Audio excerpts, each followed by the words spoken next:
श्री सद्गुरुदेव वचनामृत। इसी जन्म में फल देने वाले शुभ कर्म। गुरुदेव भगवान कहते हैं, देखो मैं तुम्हें प्रायः बताता ही रहता हूँ कि ध्यान योग के प्रभाव से मन की ताकतें बढ़ जाती हैं।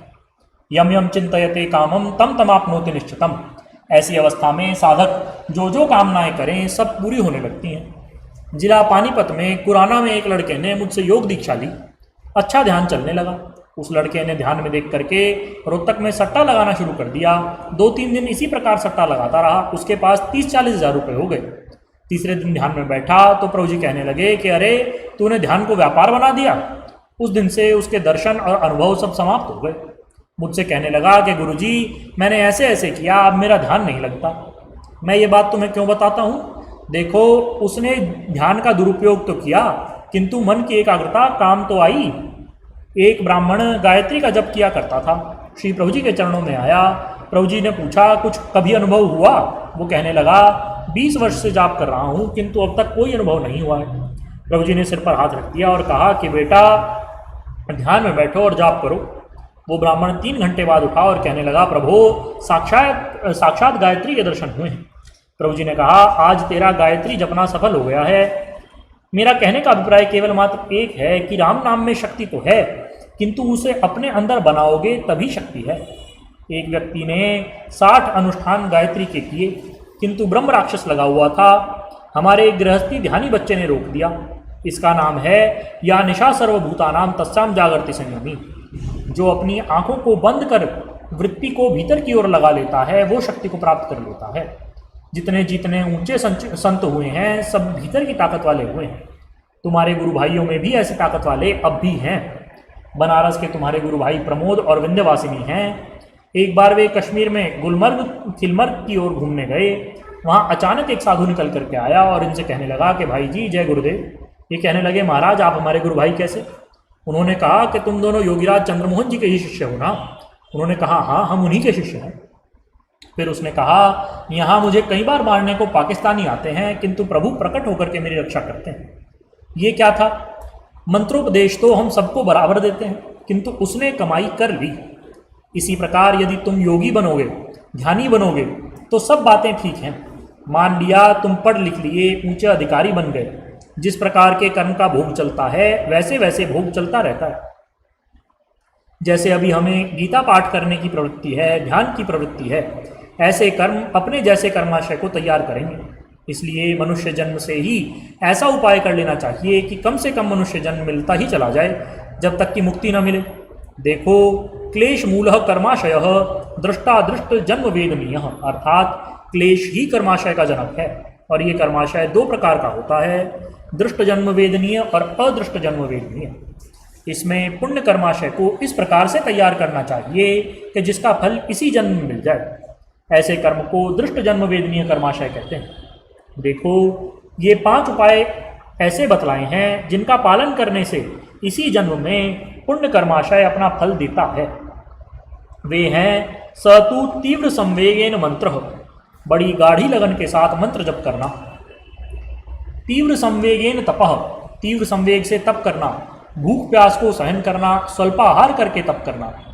तीव्र संवेगेन समाधि भी, गाढ़ी लगन के साथ जो ध्यानाभ्यास करते हैं, जिनका ध्यान लग जाता है उनका ही इसी जन्म में पुण्य कर्माशय तैयार होकर शुभ फल दे देता है। महर्षि महानुभावानाम ईश्वर आराधनाद्वा, महर्षि महानुभावों या ईश्वर की आराधना और सेवा का फल भी इसी जन्म में मिलता है। श्री प्रभु जी के चरणारविंद में रहते हुए हमने ऐसी अनेकों घटनाएं देखी हैं। किस किस प्रकार के लोगों के कठिन कर्म विपाक को भुगताया है। हमने अपनी आँखों से बड़ी कठिन घटनाएं देखी हैं। इसलिए गाढ़ी लगन के साथ मंत्र जप करें, साथ साथ तप करें। यदि ईश्वर कृपा से ध्यान लग जाए तो कठिन कर्माशय को वह हल्का कर देता है। महर्षि महानुभावों की कृपा से भी सब कुछ संभव है।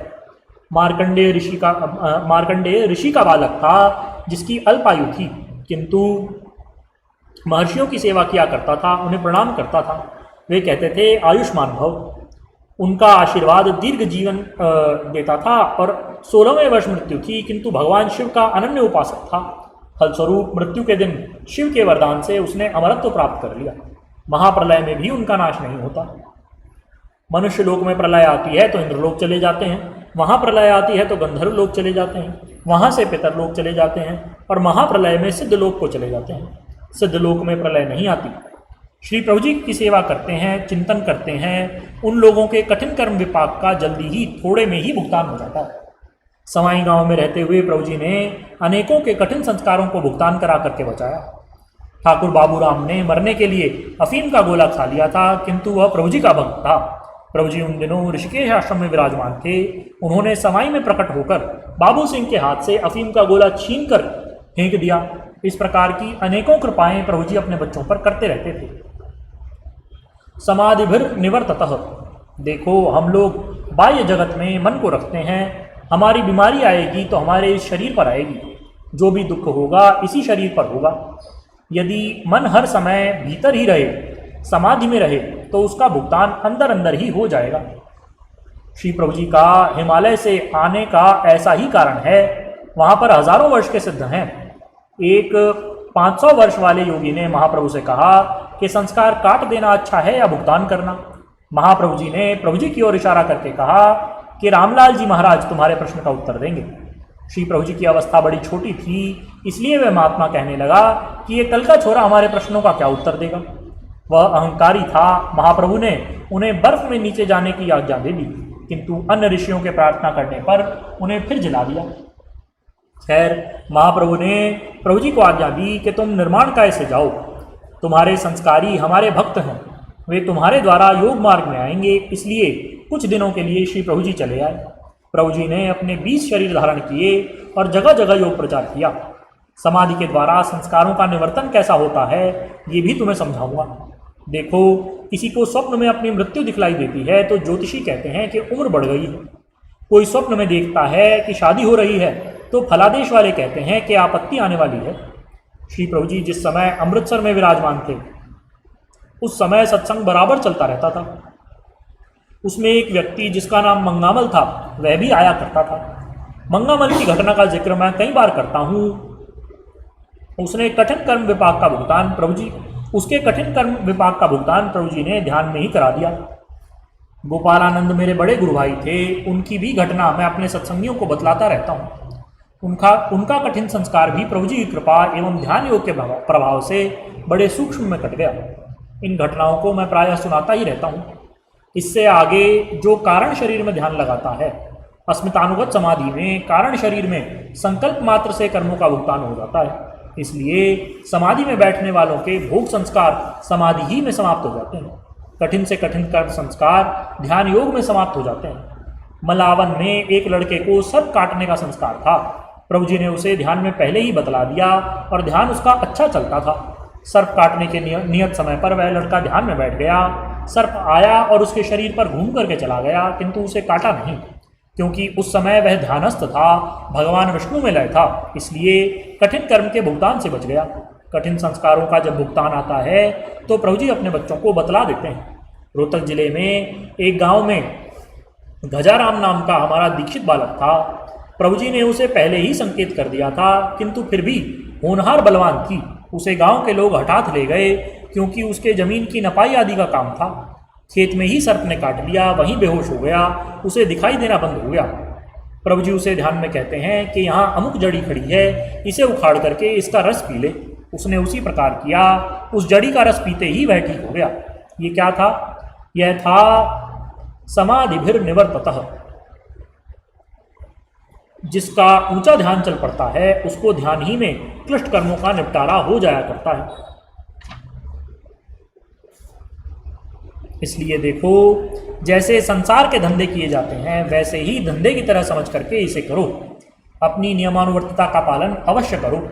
प्रभु जी ने मुझे प्रातः 5 से 7 बजे तक ध्यानाभ्यास में बैठने की आज्ञा दी थी। हमने उसका पालन किया और उसी से हमें दिव्यानुभूतियाँ हुई।